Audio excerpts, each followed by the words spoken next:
Hello and welcome to another episode of Fanboy Talks. My name is Warmind. As always, you guys can follow me on Twitter at Hyde Legion if you'd like to talk outside the show. But this is Fanboy Talks channel, all about what you fanboys and fangirls might care about. Mostly video games. Almost 100% video games. It is 100%. I don't know why I'm saying almost 100%. It is 100%. And Fanboy Talks is mostly our video game news show, or just me giving my opinions on news and such. So we've got a couple stories for today. I'm seeing 4 stories for today that we've got to talk about, so let's just get into it. So the first news story I want to talk about today is over on Kotaku.com. It's Fortnite is getting an Avengers Infinity War crossover.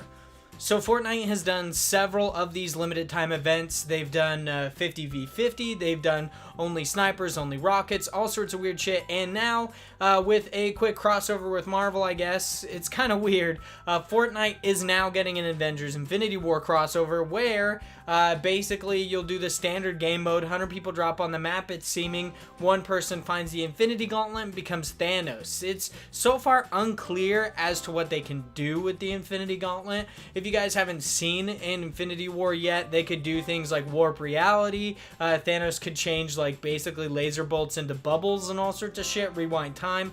So this kind of seems like it's going to be a weird event, and I'm wondering if it's really going to be like a search for the gauntlet, or if it's going to be you're dropped in, you get the standard guns and everything, and everyone just tries to kill each other as fast as possible while trying to track down this gauntlet. And I'm wondering if somebody gets the gauntlet, are they essentially like immortal now? Are they basically like an almighty being like Thanos in Infinity War, or are they somebody that can die easily? And I'm wondering the radius of this gauntlet, because it seems like even though this is a limited time event, they haven't released a whole lot on it, so it's possible there's only one gauntlet on the island instead of several, which I would assume because there's only one Infinity Gauntlet as far as I know based on the Marvel Cinematic Universe. And I mean, it's really vague as to what's going on with this new mode. I'm really excited to see how everything goes.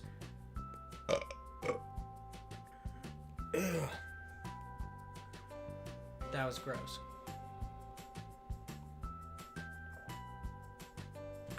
So I'm really excited to see where everything goes with this new Infinity Gauntlet. I'm assuming that's what they're going to call it, this new Infinity Gauntlet mode. Not a whole lot of details about it right now, but it seems really interesting, and I'm assuming it's going to come out pretty soon. This article was written by Patricia Hernandez over on Kotaku.com. I will link it below down in the description so you guys can check that out for full details, but it seems really interesting and I'm really excited about it. Another story we've got over on Kotaku is Ambitious Mod reworks Breath of the Wild to make Zelda the hero.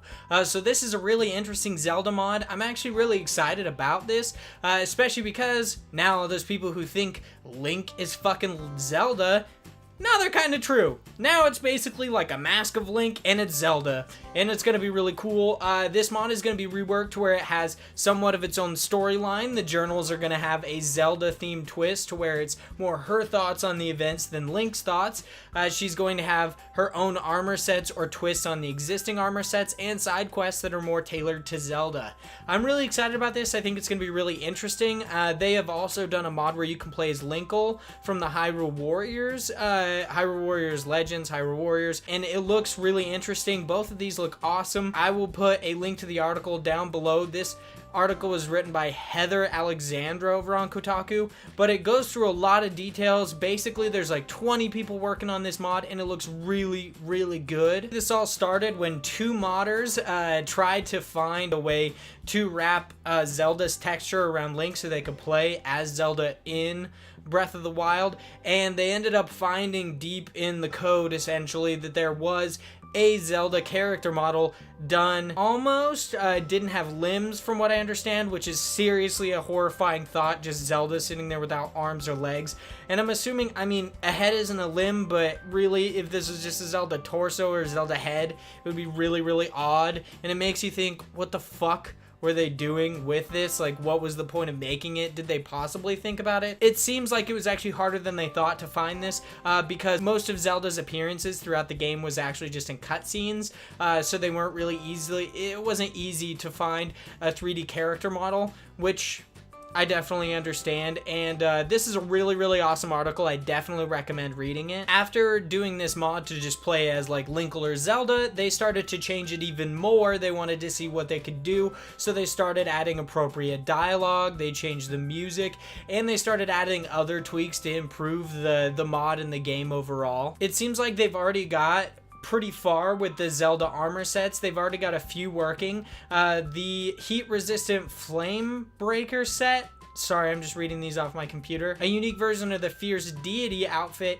and a few more. They look really, really cool, all included in this article. They said a release would possibly come in the future on Wii U and hopefully on the Switch, but I would honestly be surprised if Nintendo didn't come after them, especially after this article gaining some steam. It seems to be what they do, just like Pokemon Uranium, they went after them and all sorts of stuff. They are keeping the release date of this basically like a secret. It's like a TBD thing, and I'm assuming that's just to keep Nintendo from sending them a cease and desist. Just in case you were wondering, no, this is not all news from Kotaku. I checked a bunch of different sites trying to find different stuff, and I did find a really interesting article over on GameInformer.com. Rod Ferguson, the studio head of the Coalition, the new developers of the Gears of War franchise, starting with, I believe, the Gears of War Ultimate Edition and now Gears of War 4, he tweeted out that he essentially wanted the Brumak from the Gears of War series to show up in the Monster Hunter world. And his tweet is as follows: so who at Monster Hunter do we need to talk to about getting a Brumak in the game, with or without guns? Although an armed monster would be pretty cool. This seems to be a joke from Rod's standpoint, I'm assuming, but also it would be really interesting to see a Brumak in there. We have seen a couple of different crossovers with the Mega Man set that came out. I believe there was a Ryu, however you want to say it, a Street Fighter crossover there, and even the Horizon Zero Dawn crossover. I mean, some of these make sense, and a Brumak I definitely don't think would really make sense unless it's a Microsoft exclusive, so you could do it on your PC and on your Xbox, but it wouldn't be an event over on PlayStation, which I'm assuming was the same as the Street Fighter and Horizon Zero Dawn events that happened. So it would make sense, but also not make sense, because it seems like I'm not 100% sure if there are any exclusive events that are going on right now. They're mostly over on PlayStation, not on Xbox One, but it'll be interesting to see what happens. I would love to see a Brumak in the game, even though I don't play on Xbox One, so if it only happened there, it would still be cool. I'm a pretty big Gears of War fan. I've enjoyed it since the beginning of the series. I've enjoyed 3, which is kind of a controversial thing, and I really love these characters in that world, so I'd like to see it. Gears of War 4 was really awesome. I definitely think it was underrated. Yes, JD Phoenix was kind of a bland character, but so was Marcus, and everybody loves him, so it's kind of like, it's not really apples and oranges. It's definitely apples to apples. They're basically the same character, just reworked. So I definitely think it makes sense that it's definitely underrated. So this is not necessarily news because I'm assuming a lot of people expected it to come, but Destiny 2 finally got a Warmind trailer, which I'm not including the original trailer of Anna Bray basically going and seeking out the Warmind Rasputin. That was really cool, the cinematic trailer. This one is a gameplay trailer for the most parts. I'm assuming it's just like how Red Dead, the most recent trailer 3, was in some ways a gameplay trailer because it featured gameplay, but it didn't necessarily show it from the player's point of view. So I'm excited to see what actually comes out of this expansion. I'm a big Destiny 2 fan. I came back for the Curse of Osiris DLC, and I'm coming back for the Warmind DLC. A lot of really interesting stuff coming out. A lot of people are saying that the relic, the Valkyrie relic, is very similar to the axe that came in the Rise of Iron DLC, which I didn't play much of the Rise of Iron DLC. I never even got to the War of Machine raid or Wrath of the Machine raid, because I honestly was kind of like burnt out on Destiny at the Destiny 1 at the time. I was kind of burnt by the Rise of Iron DLC, but came back with Destiny 2. I wasn't a huge fan of the Curse of Osiris DLC, but I'm coming back for the Warminds, especially because I think the Exos are a really interesting race. And with Anna Bray and the whole Clovis Bray Corporation coming up again, and the Warmind Rasputin coming up, it's definitely going to be an interesting, it's definitely going to have a lot of interesting events from a lore perspective, because I love the lore of Destiny 2, and I think this is going to be really awesome to see what happens. Plus, of course, we're getting all sorts of new exotics. There's basically a new Horde mode, which looks really interesting, I guess. It looks similar to the Horde mode that came with the Taken King DLC, but I definitely think it's going to be different, obviously, because this one's more of a Horde mode. So the longer you last, the stronger the enemies get until you eventually die, or I'm assuming claim ultimate rewards. There's going to be a new raid lair and just all new weapons and gear entirely, just like you would expect from a Destiny DLC. And the last story for today is kind of an interesting story. This one again comes from Kotaku. This one, Jason Schreier. It's Nintendo's online service will finally let you back up your saves.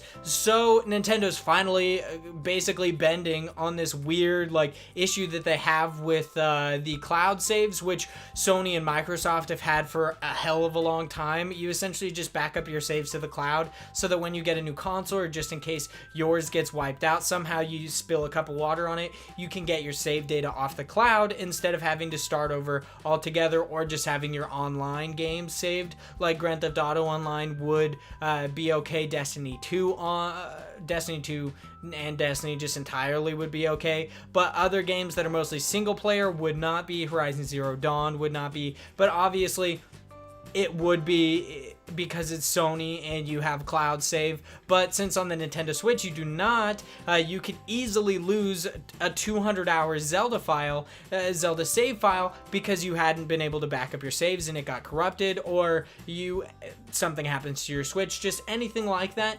We've also got some other cool updates that came out, mostly from what I understand from this Kotaku article. There are going to be like 20 NES games that you're going to be able to play with this online service, and a lot of them seem really, really interesting. This online service is only supposed to be $20 a year, so I'm really excited to see how this turns out. And with the possibility of Super Smash Bros. Coming out later this year, I'm excited to see what happens in E3 in June. I was planning on doing a video of my E3 predictions, but to be honest, I'm kind of an idiot when it comes to predicting stuff that's not like a straight up story. I'm not like fucking Castle, essentially. I can't use my storytelling experiences to predict the future like the fucking Mentalist or some shit.